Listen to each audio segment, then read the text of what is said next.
विदेशी से बनाए हो सर? देखो, पवन बजाज जी ने आज रांची को एक तोहफा दिया है रामबदा होटल का। और सबसे बड़ी बात, इतने बड़े होटल में एक भी चाइनीज़ या टर्की का एक भी सामान नहीं लगा। ये अपने में एक महत्वपूर्ण विषय है कि बिना चाइनीज़ प्रोडक्ट के, बिना टर्की के प्रोडक्ट के इतना बड़ा इंफ्रास्ट्रक्चर खड़ा किया है।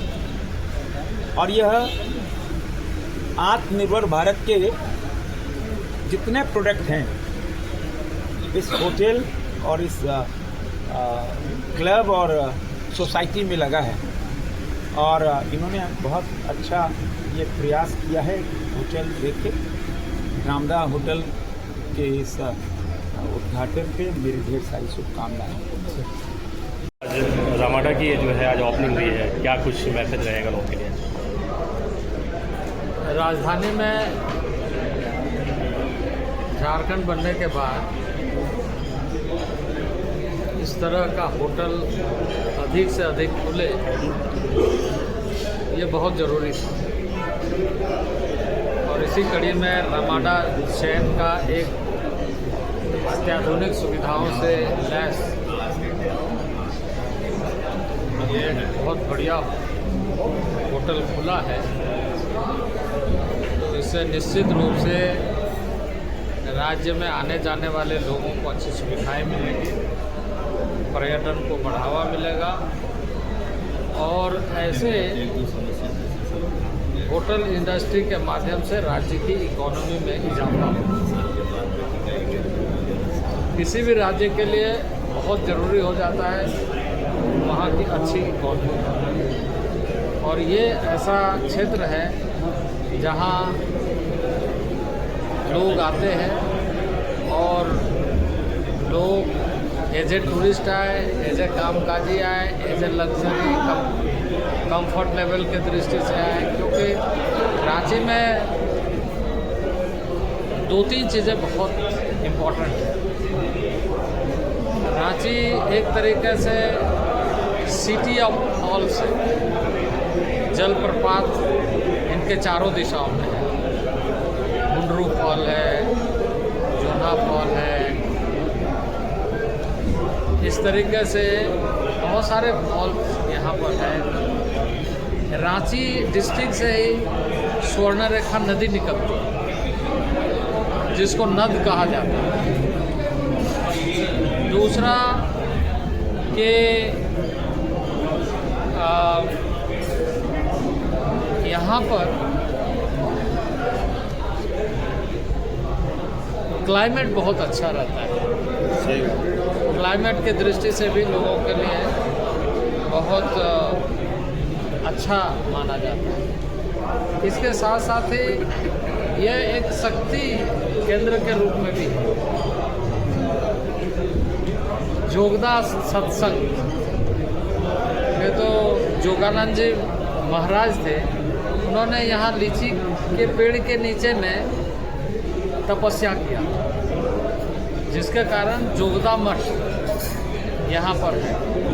और साल में देश विदेश के बहुत सारे उस मठ से जुड़े हुए लोगों का आना जाना होता है। खिलाड़ियों का भी आवाजाही रहता है, खिलाड़ियों का भी आवाजाही रहता है। साथ ही साथ राज्य में अब क्रिकेट जैसे खेल, अंतर्राष्ट्रीय प्रतिस्पर्धा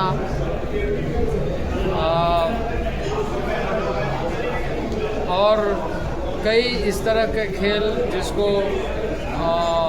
आईपीएल कहते हैं, आईपीएल का आयोजन होते रहते हैं। इसके लिए रांची कैपिटल में इस तरह की सुविधाएं हो जाने से बहुत सारी चीज़ें उपलब्ध होगी और उसका लाभ मिलेगा। होटल इंडस्ट्री जैसे जहाँ का क्लाइमेट, यहाँ के लिए प्लस पॉइंट ये है कि लोग डेस्टिनेशन मैरिज के लिए बाहर जाते हैं। प्रधानमंत्री नरेंद्र भाई मोदी ने यह आह्वान किया है कि डेस्टिनेशन मैरिज अपने ही छोटे शहरों, हिल स्टेशन और ऐसे जगहों में करना चाहिए जहाँ आपको विदेशों से ज़्यादा आनंद का अनुभव हो। तो रांची वैसे ही एक जगह है जहाँ पर लोग बहुत अच्छे ढंग से इसका लाभ ले सकते हैं। खुशी है मुझे रामाडा चैन का एक और इस राज्य में होटल खुला। ठीक ठीक कहना चाहेंगे पवन जी, उनके पूरे परिवार और यहाँ के जो पवन बजाज जी रांची शहर के अंदर रामाडा क्लब लाया है। ये रांची वासियों के लिए नहीं, लेकिन भारत के विभिन्न हिस्सों से जो लोग आएंगे तो इतने अच्छे क्लब और होटल में ठहरेंगे और यहाँ के जो व्यंजन है उसका लुत्फ लेंगे। सबसे बड़ी खासियत यह है कि इन्होंने जो सामान प्रयोग में लाया है इस क्लब और होटल बनाने के लिए, उसमें सब मेड इन इंडिया का चीज़ है। टाइल्स से लेकर जितनी चीज़ें, हर चीज़ न चाइना का है न टर्की का है। तो बहुत लोग के मन में राष्ट्रभक्ति पहले से होती है, तय कर लेते हैं कि साहब हम बाहर से आयात नहीं करें, भारत का बना हुआ ही चीज़ प्रयोग में लाएंगे, स्वदेशी लाएंगे। मैं उनको बहुत बहुत बधाई और शुभकामनाएं। ठीक